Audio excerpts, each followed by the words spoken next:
Assalamualaikum warahmatullahi wabarakatuh. Innal hamdalillah wassalatu wassalamu ala sayyidina Muhammad Rasulillah wa ala alihi washabbihi wa mawalah, amma ba'd. Santri-santri digital baik yang berada di majelis ini ataupun yang berada dimanapun, muslimin muslimat rahimakumullah. Alhamdulillahirabbil alamin. Kali ini kita masih diberikan kesempatan oleh Allah Subhanahu wa taala untuk bersama-sama mengkaji ilmu agama Islam. Khususnya pada kesempatan kali ini akan kita kaji kitab Al-Muqtatafat, yang mana kitab tersebut terdapat beberapa dalil dari ayat Al-Quran ataupun hadis dan juga asar dari sahabat tentang amaliyah ahlu sunnah wal jamaah. Mari kita buka kajian pada kali ini dengan bacaan umum kitab Al-Fatihah. A'udzubillahi minasyaitonirrajim. Bismillahirrahmanirrahim. Alhamdulillahirabbil alamin arrahmanirrahim maliki yaumiddin. Iyyaka na'budu wa iyyaka nasta'in. Ihdinas shiratal mustaqim. Shiratal ladzina an'amta 'alaihim ghairil maghdubi 'alaihim waladdallin. Rabbighfirli wa liwalidayya, amin. Sebelumnya bahwa kitab ini disusun oleh beliau Al-Mukarram Kiai Haji Marzuki Mustamar. Kita mulai dari muqaddimah. Bismillahirrahmanirrahim. Alhamdulillahi wa kafa wassalatu wassalamu ala sayyidina Muhammadinil Mustafa wa ala alihi wa ashabihi ahli sidqi wal wafa. Dalam muqaddimahnya, kebanyakan ulama-ulama salaf ya, dalam kitab-kitabnya, anggitannya ataupun karangannya, ini biasanya dalam membaca sholawat kepada Rasulullah SAW, keluarga dan sahabat. Dalam kalimat sahabat ini kebanyakan menggunakan kata ashabi dan sohbi. Ini kenapa? Sebenarnya ini menunjukkan bahwa perbedaan antara Sunni dan Syiah itu di sini. Sohbin secara kalimat adalah isim jamak dari kata sohibin. Sedangkan ashab ini adalah jamak. Yang mana sohbin secara lafzi adalah mufrad, tapi secara makna adalah banyak. Maka dari itu bisa menarik kesimpulan bahwa sahabat yang dimaksud ini adalah jami'us sahabat. Semua sahabat. Tidak terkhusus Sayyidina Ali saja ataupun putrinya ya Rasulullah yaitu Fatimah dan keturunan-keturunannya. Tapi semua sahabat, entah pembesar-pembesarnya sahabat ataupun sahabat-sahabat yang lain, bahkan yang namanya tidak sering disebut dalam Kutubul Mu'tabarah. Ya, ini yang membedakan. Karena apa? Rasulullah mengatakan bahwa ashabi kan nujum bi ayyihim iqtadaitum ihtadaitum. Sahabat-sahabatku itu bagaikan bintang. Maka dengan siapapun kalian mengikutinya, maka kalian akan menemui jalan kebenaran. Dah. Walladzina dhafaru minal fadail bil hadil aufa. Amma ba'd fa innahu massatil hajat syadidan li wali amsali minal ladzina qasurat lahumul ma'arif wal ulum. Jadi memang sudah menjadi kebutuhan terutama di masa-masa seperti ini, di zaman ini ya, bagi orang-orang seperti saya, kata penyusunnya itu, dan yang sama, apalagi seperti kita-kita yang mungkin masih jauh dari beliau-beliau ya.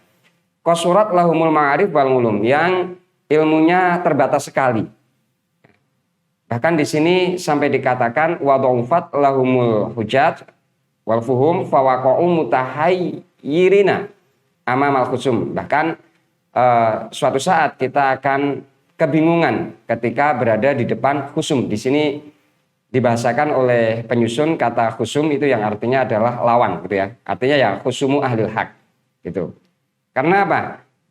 Disampaikan bahwa masatil hajat ilama yu'inuhum ngala takhfifima yuwajihuhum minal masoib. Karena dianggap kita ini menghadapi musibah yang besar dalam hidup.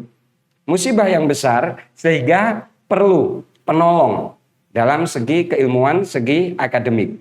Bal akbarul masoib, balik utawi luwe gede-gedene musibah atashkiku fid dini, atashkiku mamang fid dini ing dalam agama. Keraguan dalam agama ini merupakan akbarul masoib, musibah terbesar dalam hidup. Keraguan dalam agama ada kalanya mungkin yang dimaksud adalah ragu-ragu dalam keagamaannya. Padahal Al-Quran sudah menjelaskan bahwa qad tabayyana rusydu minal ghayy. Ini ya. Ada pula yang dimaksud mungkin tashkik fiddin adalah ragu-ragu dalam ajarannya. Seperti dari dulu masyarakat Indonesia khususnya sudah dilatih, sudah diberikan ilmu oleh ulama tentang adanya tahlilan, adanya baca yasin, dirutinkan setiap malam Jumat secara bersamaan. Keraguan-keraguan itu muncul saat ini karena adanya penggugat yang menggugat mana ini dalilnya, mana ini dasarnya, dan apakah ini ajaran daripada Rasulullah. Sampai yang paling parah, dan ini mungkin jadi musibah yang sangat besar sekali, ketika dikatakan orang melakukan tahlil itu berdosa.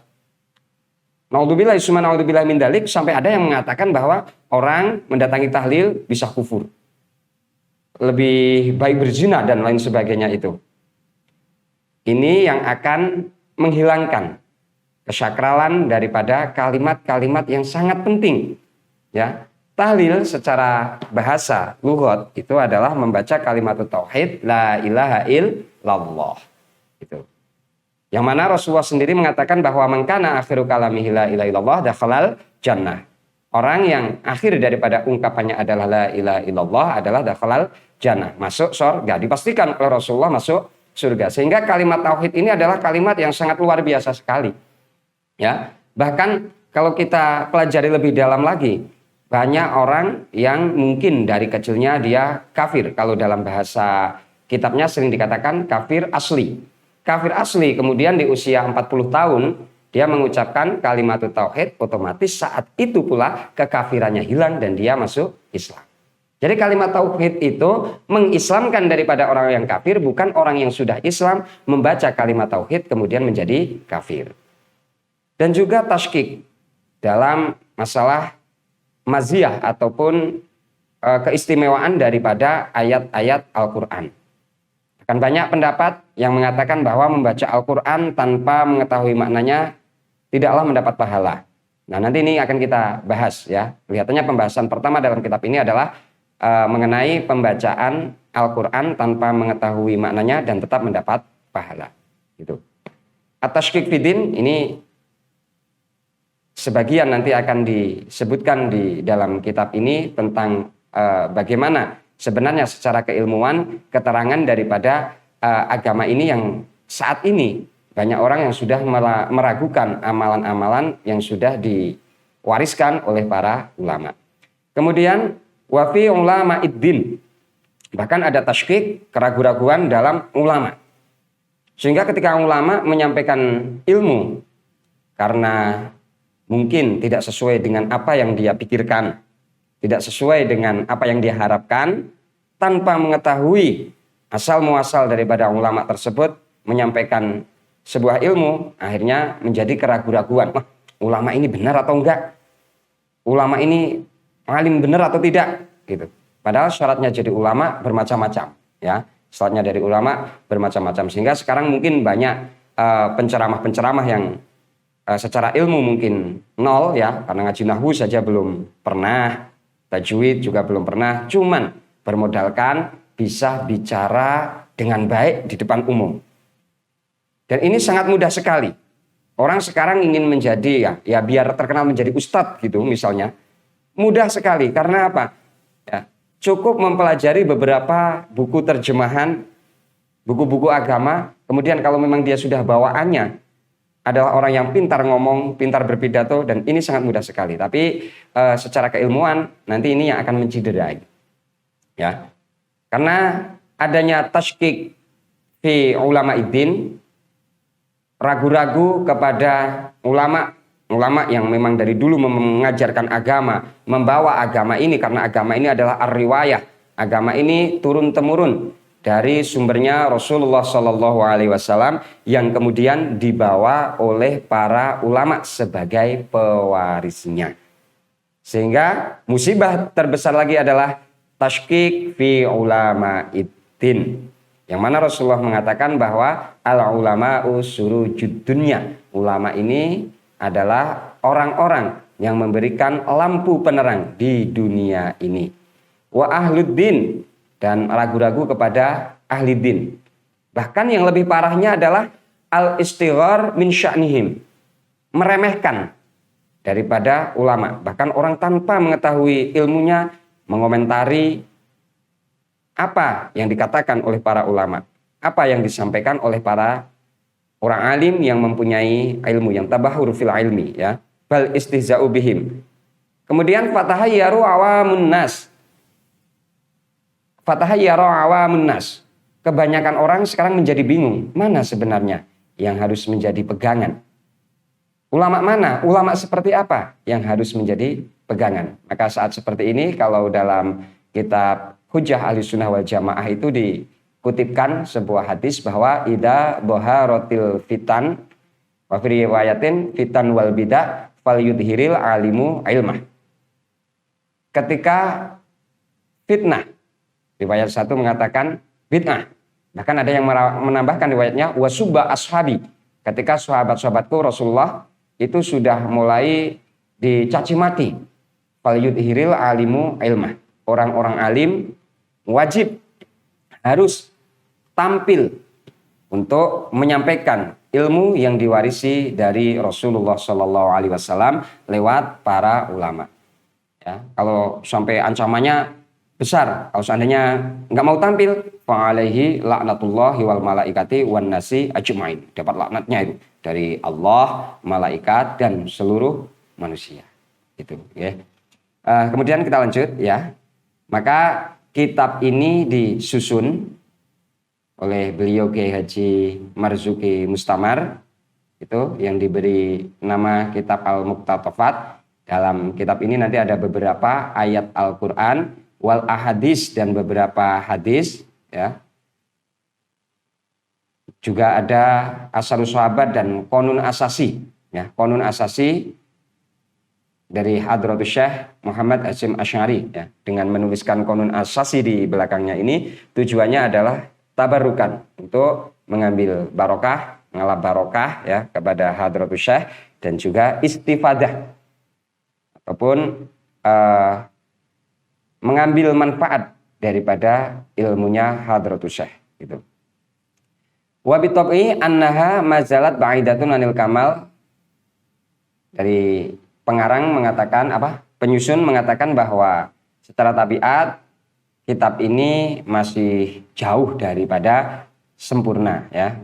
Masih jauh daripada sempurna, tapi setidaknya bagi orang-orang awam seperti kita ini sudah sangat cukup, ya. Ini kifayah, sudah sangat cukup untuk memberikan kemantapan dalam hati atau menghilangkan tashkik tadi, tashkik fiddin, tashkik fi ulama iddin, ahli din, istighfar min sya'nihim, bal wal istihza bihim. Ini sudah cukup banget.